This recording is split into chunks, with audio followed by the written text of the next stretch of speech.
Hi guys, welcome back, and hello if you are new. So 4 years after the whirlwind of dissonance that was Stare Into Death and Be Still, at long last our prayers have been answered and Ulcerate are back with their 7th brand new record, Cutting the Throat of God.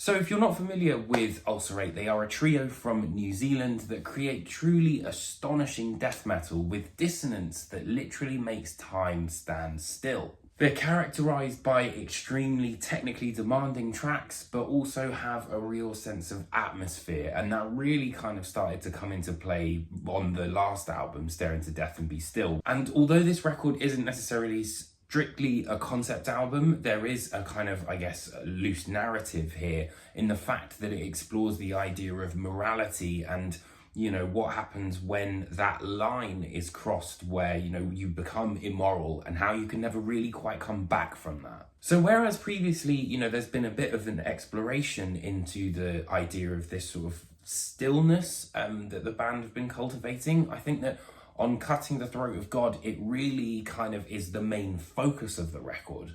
To Flow Through Ashen Hearts opens in quite a sort of timid fashion, and then we've also got The Dawn is Hollow, which kind of follows a similar sort of pattern here.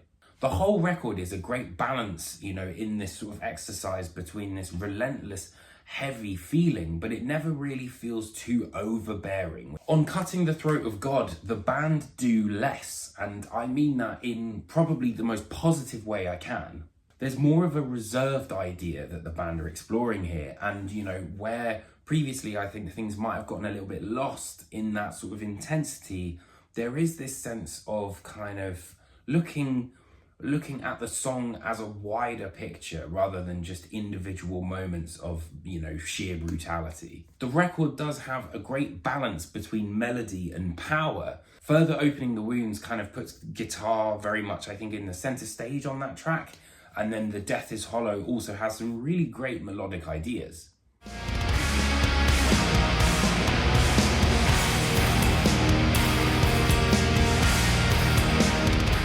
And the guitar playing, I think is unique, but it creates a sort of stillness and kind of clarity in all of the sort of madness that's going on. And the fact that these guitar leads, well, not leads, but like these guitar lines sort of cascade over each other, it really kind of creates that sense of a trance-like kind of vibe.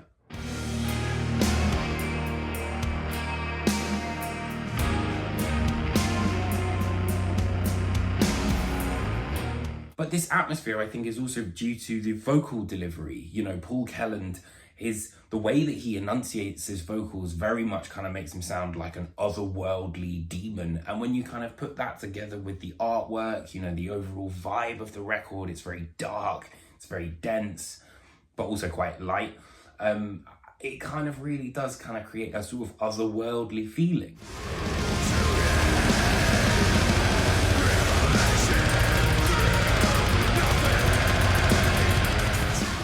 And I think where the mix is concerned, Magnus Lindberg did an absolutely fantastic job on here, because it really enhances those elements of space, but also when things kind of come together. So I'm not sure if I've said his name right here, but Jamie St. Murat is, an absolutely kind of whirling dervish of a drummer here. And I think, this record, if anything, sort of shows that his vocabulary is expanding, transfiguring in and out of worlds, has some really cool drum fill sections, sort of like just midway through the song that I thought was quite interesting.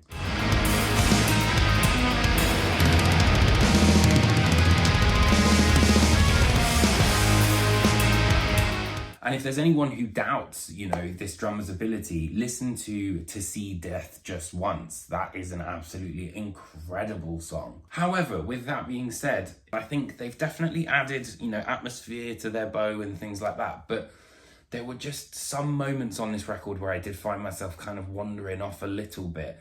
It did, on average, kind of bring me back in, but I was kind of like, okay, maybe there's not quite enough differentiation in each of the tracks that it kind of sort of blurred the lines a little bit. On Cutting the Throat of God, Ulcerate continued to push that sort of atmospheric idea of their sound, and You know, to be brutally honest, I think this is probably their most mature record to date. However, I do wish that there were just a couple of more ideas experimented with and kind of bringing things out. But this very much feels like, you know, a logical step after Stare Into Death and Be Still. And, you know, they've created a very interesting album for sure.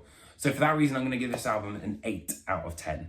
I hope you guys enjoyed this album review. Let me know what you think in the comments underneath me. And please do hit that like and subscribe button. I hate to say it, but I have to.